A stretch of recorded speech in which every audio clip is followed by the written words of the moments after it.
आज आपण यशाच्या एका अशा रहस्याबद्दल बोलणार आहोत जे खूप महत्वाचं आहे. आपण नेपोलियन हिल यांच्या एका शक्तिशाली तत्वाबद्दल जाणून घेणार आहोत जे आपलं आयुष्य खरंच बदलू शकतं. असं कधी होतं का की दिवसभर आपण धावपळ करतोय, खूप मेहनत घेतोय, पण दिवस संपता संपता असं वाटतं की हातात काहीच नाहीये? जर असं वाटत असेल तर काळजी करू नका. असं वाटणारे आपण एकटे नाही, आणि यामागे ना एक खूप मोठं कारण आहे. नेपोलियन हिल यांच्या मते अपयशाचं सगळ्यात मोठं कारण काय आहे माहितीये? ते म्हणजे एका स्पष्ट आणि निश्चित ध्येयाचा अभाव. तर मग चला समजून घेऊया की हा निश्चित हेतू म्हणजे नेमका आहे तरी काय, आणि तो इतका महत्वाचा का मानला जातो. तर मग ही जी सगळी विखुरलेली एनर्जी आहे तिला एकाच दिशेने कसं आणायचं, याचं उत्तर खरं तर खूप सोपं आहे, पण तितकंच शक्तिशाली. आणि ते म्हणजे हेतूची शक्ती. म्हणजे एका अस्पष्ट इच्छेपासून एका ठोस ध्येयाकडे जाणं. आता बघा, एक साधी इच्छा आणि एक पक्कं ध्येय ह्यात जमीन आसमानाचा फरक आहे.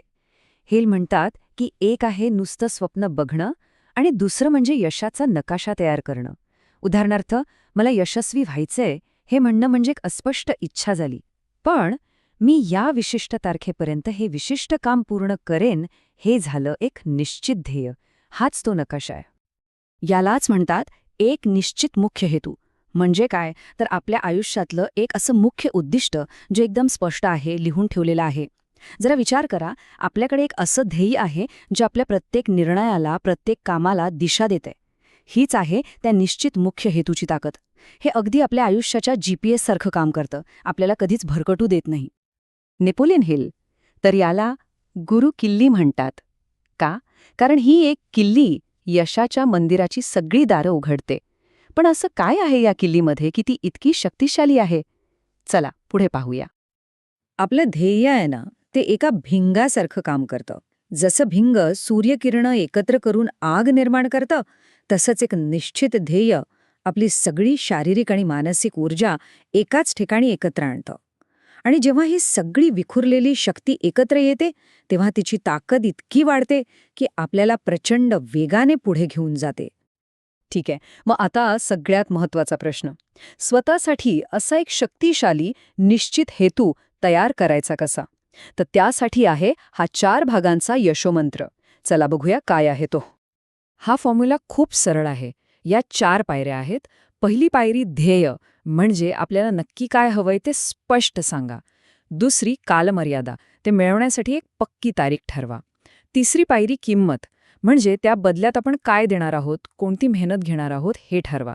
आणि चौथी योजना, एक पक्की योजना बनवा आणि महत्वाचं म्हणजे लगेच कामाला लागा. या 4 पायऱ्यांमुळे आपलं स्वप्न फक्त स्वप्न न राहता एक कृती आराखडा बनतं. बरं, आता आपण आपलं ध्येय लिहून तर काढलं, पण तेवढं पुरेसं आहे का? नाही. आता खरी कसोटी आहे.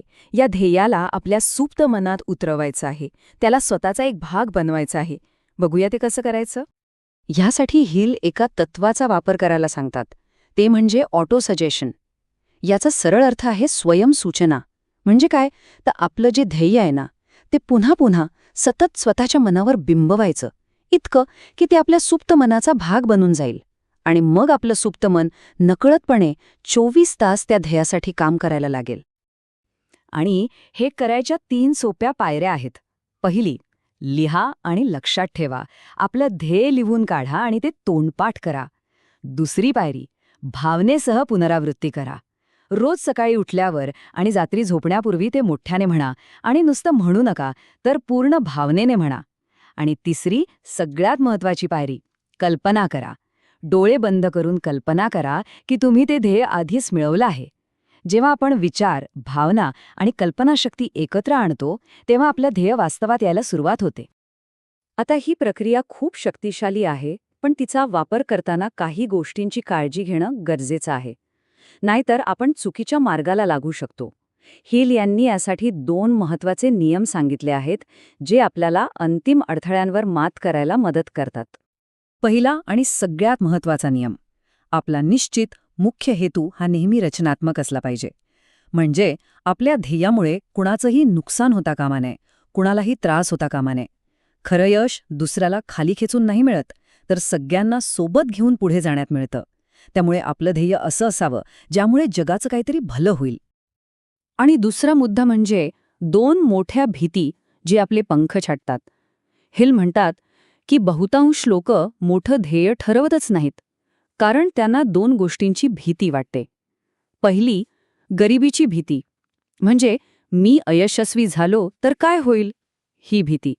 आणि दुसरी, टीकेची भीती. लोक काय म्हणतील, माझी चेष्टा तर नाही ना करणार. ह्या 2 भीतींवर मात केल्याशिवाय आपण पहिलं पाऊलच उचलू शकत नाही. तर मग शेवटी प्रश्न हाच उरतो, आपल्या प्रत्येकाकडे ऊर्जेचा एक प्रचंड स्रोत आहे, एका शक्तिशाली भिंगासारखा.